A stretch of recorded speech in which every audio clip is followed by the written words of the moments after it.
Good afternoon. Let's get this right. Facebook Live session. Sometimes call it training, but I don't know. I kind of don't like the word training. It's a bit like, I don't know. What's a word it could be? I'm not really sure. Training sounds a bit like teaching. Not really teaching. It's kind of, like sharing stuff that I've tried, stuff that I've learned, stuff that I've tried with. What could be another word? If you're watching live, let me know. Write me a comment. If you can think of a better word, like I hate using the word training. Like it sounds like, oh, I've got all this knowledge and I'm passing it down to you, and it's not. I know that's what's happening, but I just don't like the word. It makes me feel like uncomfortable. What could be another word for these sessions? Hey Agnes, how are you doing? Good to have you here. If you're on live, I can see we've got 5 or 6 people or a few more. Enlightenment. Wow, there's a word. I'll put that down. We're going to put them in the mix and see what comes out. Say hi, drop a comment in the box. If you want to sit in the background and listen, that's cool too. But I like to say, like, I want this to be why I don't like calling it training. Agnes, great. Hey, Bev and Ed. Why I don't like calling it training is because, like, I want, like, you can comment. You can say, well, I've tried this or I've tried that, or maybe this would work or maybe that would work on the subject that we're talking about, because the stuff that we talk about, right, the big overarching plan is helping people get unstuck and create purpose in their life. But it has many, trickle down elements and streams and trails, and strings that go along with that as well. And everybody's got something to say because everybody's got life experience. And at the end of the day, a lot of this stuff is about life experience. And so it's got someone to add. So yeah, I didn't expect to start like that. But anyway, like I said, we're here. If you're live, let me know where you're calling in from, or sharing and caring. So you got Agnes is coming up with a load of things today. If you're live, if you're watching on the replay, anything that's been said so far, you can still comment, because I go through the comments after. If you've got questions, you can ask a question live now or later. I do go through the comments and I do my best to respond to them. If I ever don't and you've got a question, then you can DM me and I'll come back to that. So just to put you in the picture, like, don't worry about, you can DM me, you can ask me questions, and don't worry, like, come back to me, say, like, if I haven't come back to you, like, I'm never going to get pissed off. I always like being asked questions, but sometimes to put it in perspective, like, I have like 100 messages in my DMs that need to be attended to. So I don't mind when someone says, you haven't answered this, what about this? Because, like, it's a reminder. Agnes comes up with good ideas every day. Good, Agnes. We like that. Bev and Ed, how is your book going? So in case nobody knows, everybody should know, Bev and Ed have written a book about the lives of their dogs. One of them, sadly, God rest his soul, passed away, but he will be forever remembered in the book they've written about him. And Bev had ever written a book. And what I'm going to say is, Bev and Ed, send me a link. And for everybody who's watching this either live or on a replay, then we'll put a link in the comments or a link somewhere where you can get Bev and Ed's book that they've just written. I think it's for sale on Amazon. Am I correct? So anyway, there we go. How are we all feeling today? Like I said, live, replay, ask questions, remind me, DM me, come back to me. I don't give a fuck. You can chase me up. I'm okay with that. At the end of the session today, I'm going to be talking about a masterclass that's coming up at the end of February. This masterclass is going to be limited spaces. Because it's going to be a Zoom masterclass, it's going to be interactive and not one like this. So I'm going to talk about that at the end. What are we going to talk about today? Today we're going to talk about self-talk, the inner voice. Some people call it the monkey mind. Some people call it the chimp. Some people call it annoying. Some people might have other names for it. What name have you got for your voice in your head? And just in case you, or the voice in your, just in case you don't think you have one, the voice in your head that's just one that was just telling you you don't have a voice in your head. We're going to look at today some of the things that we can do to deal with it and manage it, or find out whether it's a problem or not. Because for a lot of people it is, or how we can get to using it for our own benefit. So let me just check just going to check on the comments here. So I think someone's trying to get in to. Okay. So I'm just trying to get into the live here. Let me get onto this so I can see what's going on a little bit easier. Maybe I should have done this before we got live, huh? Okay. Cool.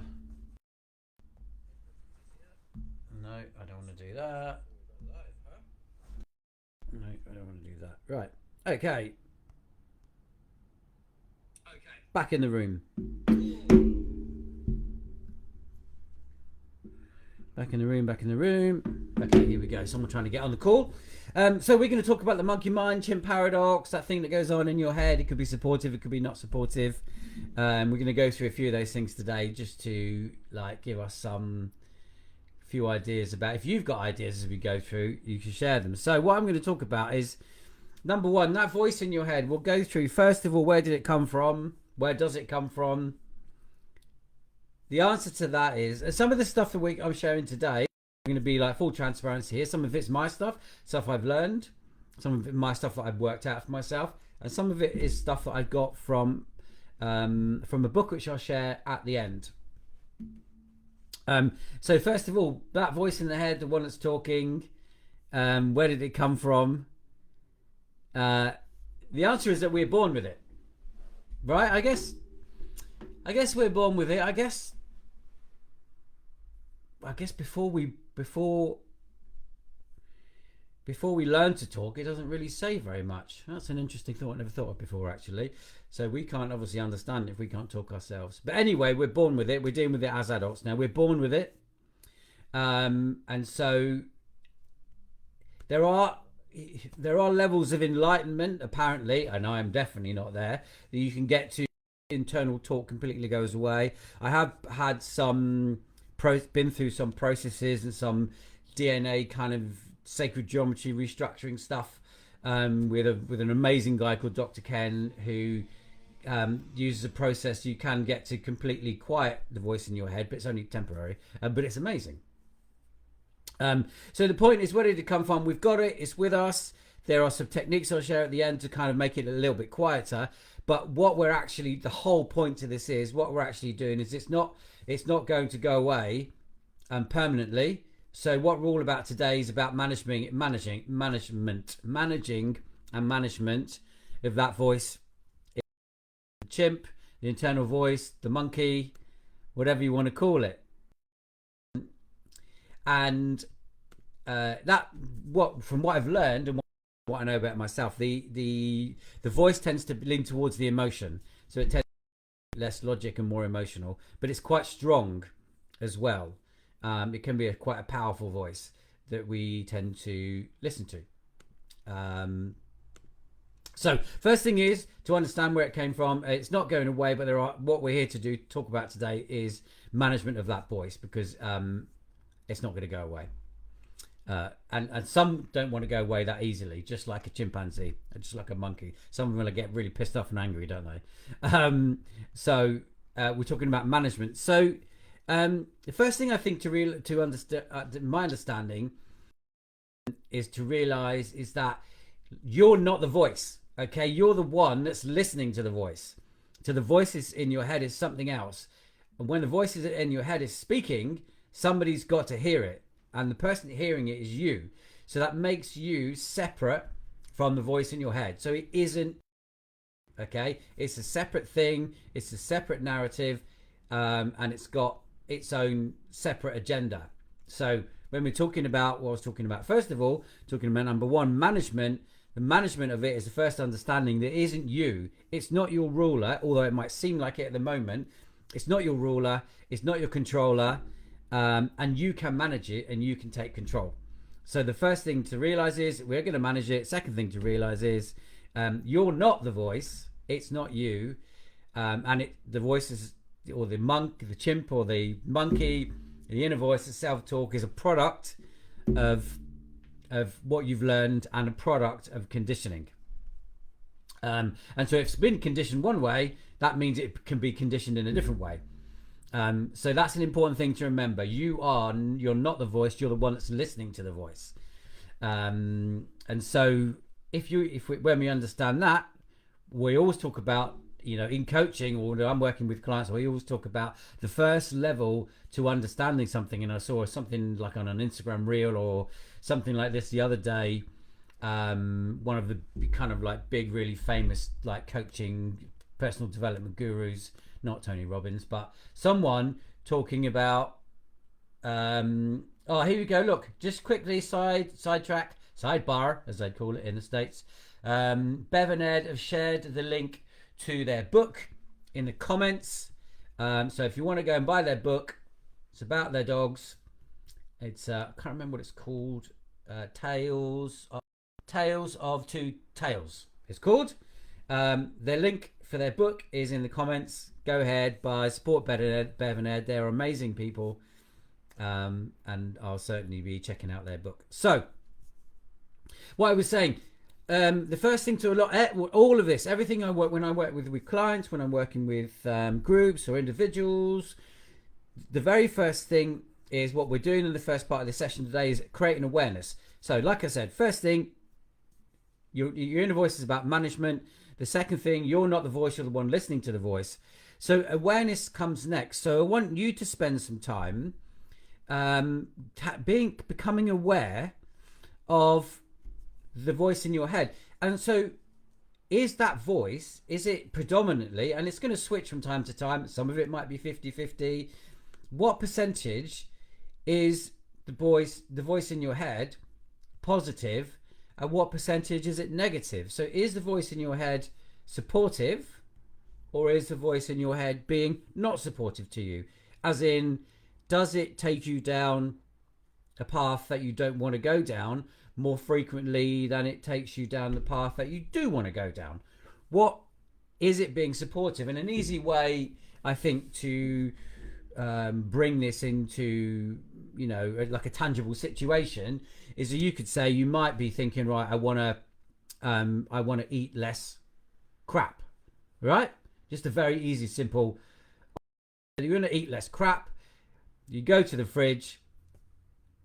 You open the fridge, and in there is a big bit of cake, and something else, like, let's just say fruit as an example. In this situation, so which voice is winning? So is your inner voice and your monkey mind and your chimp, is it being supportive of you, and do you go for the fruit, or is it being more negative, and does it win and more often than not talk you into the less supportive and more negative option of anything that you're doing? So first thing, so that's another thing. The thing is awareness of whether your voice is supporting you or whether it's being negative and unsupportive for you. So to kind of like take a step towards management, because that's what we're doing today, management of this, I learned something very recently, and what you can do at that stage is you can sort of override it, and you can say to yourself, actually, I'm going to come back to this in a second. No, I'm not going to say it now. You can say to yourself, do I want this for me? Right, so then when you're taking away, so when your inner voice is going, eat the cake, eat the cake, eat the cake, you then get the option of thinking to yourself, do I want this for me? This voice is just giving you, all it is a suggestion, right? It's not an order. It's not a directive. All your inner voice, your monkey, your chimp is doing is giving you a suggestion. All right? Because remember, you're not the voice, you are you. So this little monkey thing is up here, and it's giving you a suggestion. So it's not the rules.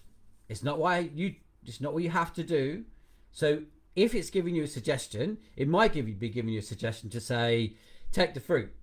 And you might choose that being the correct option. But it might give you the suggestion of saying, eat the big fucking fat piece of cake. And so at that point, that is only a suggestion for you from your inner voice that's been conditioned by the past. There's loads and loads and loads of things behind. There's all kind of like self-sabotage, previous conditioning, all that kind of thing. But we're trying to talk about, we won't go into all those things now today. We're just talking about managing that voice. So you then have a suggestion, like a suggestion in your hand that's come from the voice to going, there you go, this is my suggestion. So you, as the person that's listening, then have the choice as to whether you take that suggestion or whether you don't take that suggestion. So we're going to go a little bit more deeper into that section in a second, which is why I was hesitating over whether I'm going to talk about it or not. But that point, so number 3, that's the number 3 point, whether you believe it or not, sounds like a lot more. But is it positive or is it negative? Is your voice being supportive or unsupportive? And then when you get to that point where maybe if it's being unsupportive, you can ask yourself the question. You have to remember that all this is doing is serving up a suggestion, and it's no different to somebody bringing these 2 pieces of cake and fruit to the table. There's just 2 suggestions as to what, let's say, call it a meal, right? It's 2 suggestions as to what you can have for dessert, right? That's all that's happening.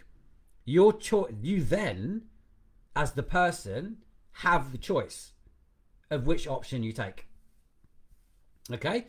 So, remember, the voice in your head is just giving you suggestions. One more thing.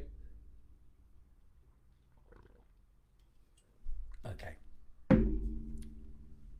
So the next thing, moving on from that, is, and this is something I've done with, like, quite extensively with a client I've got of mine at the moment. This just had real success in managing the internal voice, which in this person's case was quite negative around one particular subject. Obviously, I can't talk about it because it's down to that person, but it was quite negative around one particular subject. And so what we did was zeroed in on that subject and zeroed in what the chimp or the voice was, what it was doing at particular times and what was happening. So this suggestion was that we came up is to open up a conversation, which is what we just did at that last piece then, asking, do I want this for me? Open up a conversation with the voice in your head. Don't let it rule you. Like, the voice, it's very powerful. It is like a chimp. They're much more stronger, 5 or 6 times stronger than us humans.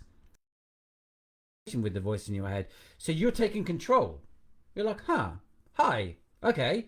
Last point we talked about was this is a suggestion. And if you're watching now and you've got any comments, you want to make comments, you want to ask questions, then please do. If you've got anything to add, then please do. So open up a conversation. To take that a step further, this is I know this works because I've been doing it with somebody. To take that a step further, what you can do is give your voice a name. So I know a few people that I've worked with that have given their voice a name. I'm not going to suggest, and I'm not going to tell you what the names are, because it's completely up to you. So what if you give your voice a name, you're then making it, this is my understanding of how it's worked, you're then making it separate from you. So it then becomes not you. So then becomes, say, let's imagine I call my name Dave, the voice in my head, Dave. That then becomes a separate entity, and you realize it's not you, right? So if you take the analogy of going to the fridge, that Dave is then making a suggestion, I think you should eat cake. Well, then it comes down to the fact that what the fuck's it got to do with you, Dave? You know the right thing for me to do is to eat fruit. So then if you give it a name, you are creating it as a separate entity. And this is just like, I'm sure there's a massive and this psychiatry, there'll be some in-depth psychoanalysis all behind this kind of stuff. Some people might tell me that's complete bullshit. I have seen this working.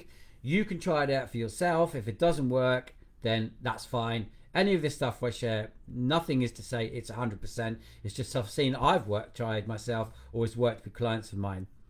What if you wanted to take that step further, and this is what's happened with a client of mine, is that I was actually given a name to the positive and a name to the negative, so that person gets sort of 50-50 comments. And so what's happened is that there's two names. There's a name for the positive internal voice that's supportive, and then she has a name for the negative internal voice as well. And so then there's like, oh, you know, I want. Then we're in the situation now, and it sounds complicated, but it's not. We're in the situation now where you reinforce, like, you know, there's almost a character to the positive, like strong and powerful, and then a character to the negative, like weak and destructive and kind of naughty.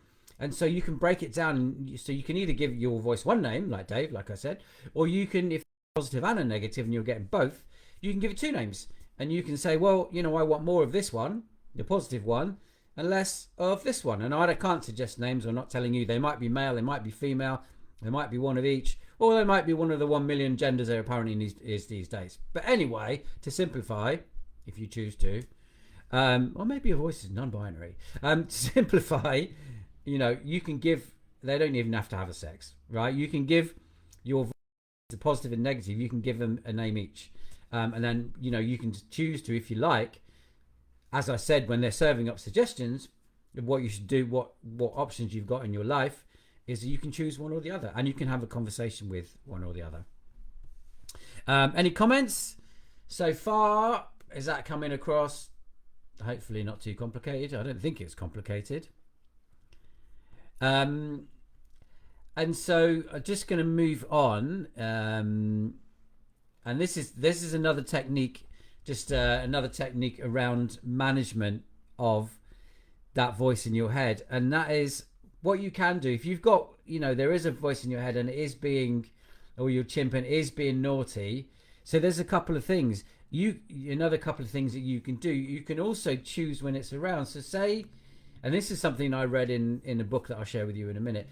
And the author was saying that what he does before he's going into a meeting is he'll say, okay, that's enough from you. I don't want to. His chimp is in a naughty monkey. That's enough from you. I don't want to hear from you. I'm going into a meeting. I don't want any comments. And so he's got that conversation. He's got that dialogue. He might have even have had a name. He doesn't say he's got a name, but you might have even given it a name. So you're taking control and you're saying, I don't want to hear from you right now. I'm going into a meeting, or I'm going to do this. I'm not interested. So you might say. You might, for example, let's talk about going to the gym, right? You might think to yourself, I want to go to the gym. I don't want to hear from you, to your inner voice, because that naughty inner voice, negative monkey might be saying, oh, you're tired. You don't want to go. Why would you do that? You know, it's hard. There's going to be people there. You know, you're knackered, or it's late. All these bullshit things that come up. If you take control and choose when it's around, you can say, I'm not, you know, I'm going to get to the gym right now. I don't want to hear from you. And you know, you can, that may be a technique you can use to manage it. What I'm saying is, like, you don't have to do all of these things. All of these things might not work for you. Some of them might work for you. Try them out and see what does. So you can do that. That's one thing, to choose when it's. The other thing you can do, another technique you can do around the same thing, is you say, well, if you say, oh, I'm going to go to the gym or eat a cake or whatever, excuse me. I hope you can't hear big, loud, gulping noises on the microphone, then, because that'd be quite unattractive.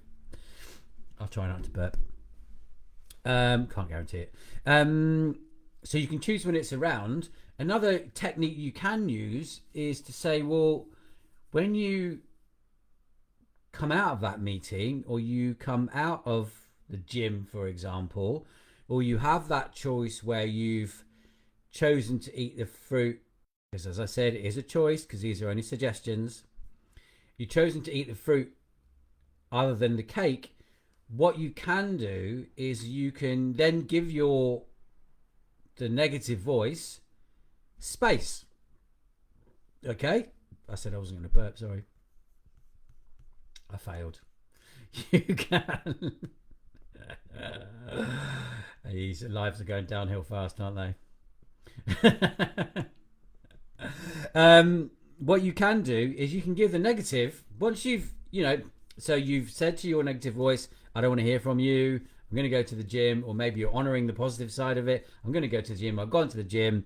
I've had a good time. I've done my workout and coming back. What you can do is that you can then give your negative voice space. Okay? So come on then, come on out, vent off all your anger, have your little negative voice tantrums, and let it all turn over in your mind. Oh, you should, who do you think you are? Why did you go to the gym? You don't need it all. Let it all come out, but be the observer. Stand back and go, you've got your space. You've got nothing to do with me, and allow it all to flow out and tell it, keep going, until it burns itself out. Let your negative voice have a tantrum, and when it's over, which it will be, then it's gone, and it's gone out of your head, and it's gone out of your body. More to the point as well, it's gone out of your body. And negative stuff, another deep rabbit hole we could go down, but negative emotion and negative energy has a very, very negative effect on the body. So actually this technique of getting it out and letting it burn itself out is more powerful than just getting the words out of your head, and allowing the little negative chimp mind to have a tantrum. So there's a few techniques that I wanted to share. Here we go. hello old man. We've got Terry. What's the face for, Terry? Are you all right? Happy birthday, my friend, for yesterday. Terry's birthday yesterday. He had a lovely meal out last night from the pictures. What's the face for, my friend? So yes, you can allow it to burn out. I mean, if it's, if your voice is, oh, I'm going to the gym, it's, yeah, you should go to the gym, this is a really cool idea, you're going to get fit, then obviously you don't need to manage that, because that's a positive enforcement, like we talked about earlier on.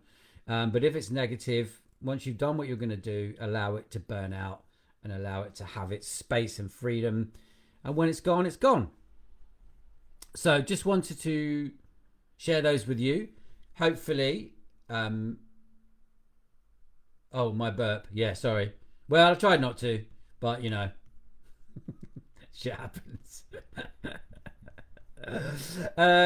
So what I'm going to say at this point, is while you're on here, at the end of the month, the date is going to be, one moment please. The date will be 20. So we're going to make it Tuesday.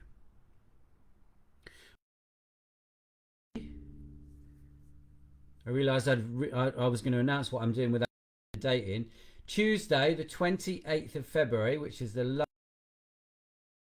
last day of the month, I will be holding a setting your goals, how to set goals or setting your goals masterclass.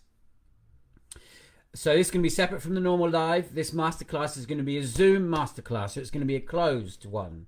Okay, because it's going to be on Zoom and because it's going to be setting your goals, there's going to be limited spaces, because this masterclass is going to be going around getting you to set goals and interacting on Zoom, sharing stuff, me going around helping everybody individually. So it won't be like this. It's going to be a format of actually masterclass on your goals and how actually to set goals. So there's limited spaces available. That's going to be on the 28th of February, which is the last day of the month. It's a Tuesday. We'll work out the time nearer to the time to try and make it suitable for everybody. But if you want part of that masterclass, comment masterclass in the box below, whether you're listening live, whether you're watching on the replay, and I will get either I'll contact you or get somebody to contact you, and then we'll get details closer to the time. Like I said, it'll be a Zoom link, because we're all going to be interacting, so it'll be a group instead of just an open forum like this. So if you want to be part of that on the 28th of February, Tuesday 28th of February, then just comment masterclass below, and either I'll or somebody will get back to you with more details. close to the time. So just one more thing before I go, just to add a bit more value. Some of the things that are useful very quickly for managing your kind of monkey mind and your monkey brain. Exercising is really good. Like I said, allow your monkey brain to burn out. Now, some people find this better on journaling, to journal. So what you can do is you can journal, but just write. Like, you don't journaling anything, just write. Just don't think about it and let it all come out. Okay, you don't have to show it to everybody, but just let it all come out on the page. And that's a good way of managing your internal talk and your monkey mind, is just get it out. If you want to throw that piece of paper away, you can. If you want to set fire to it in the garden, you can. Whatever. Don't burn the house down. Don't tell your partner, I told you to burn the house down. But it's a way of getting out of your mind and getting rid of it. And if you regularly do these practices, then it's you taking control. Because you understanding and you taking control. I'm in charge here, and not this like that's going on in here. Okay. Meditation is really good. A few minutes only. And it's not this thing where you need to sit in complete silence in a really fucking painful position and listen to plinky plonk music. That's not meditation. Well, it is. But meditation at a base level is just about sitting with peace and quiet and observing. So often people say to me, oh, I can't meditate because my mind goes off to different places. Well, that's the whole fucking point, is understanding that your mind goes to different places. And every time it does go back, then you take control and bring it back to where you are. And if you do that 100 times in 5 minutes, that doesn't matter. That's the whole point. The point is, the more you do it, the more you get used to it, the more that voice understands that you're in control. And my understanding is, if you do a bit of meditation in the morning, and as you go through and you keep bringing yourself back, then as you go through the day, if you come across something that's kind of upsetting to you, you already understand you can bring yourself back to a calm point. And so that's what meditation, in my understanding, or what it does for me. Now, I'm not a meditation expert, by the way, but that's my understanding. I have done quite a bit of it. Here's a couple of books you can read. The Untethered Soul, I've mentioned it before. They talk about the voice in your head. In that one, Michael Singer talks about it, and he calls it your roommate. Okay, he calls the voice your roommate. He's got quite a good bit about it in that book. And the last one, where I've drawn some stuff from for this today, is from a book called The Chimp Paradox. And The Chimp Paradox, let me tell you who the author is. The author is Professor Stephen Peters, The Chimp Paradox. So he's written a whole book about, a while ago, a whole book about mind management. And it's actually quite a good book. So, and a couple of things that I got a couple of points for today from that. So, there you go. Saturday lunchtime, Facebook Live. Have you got any comments? Have you got any questions? Terry's, that looks remarkably like you, mate, actually.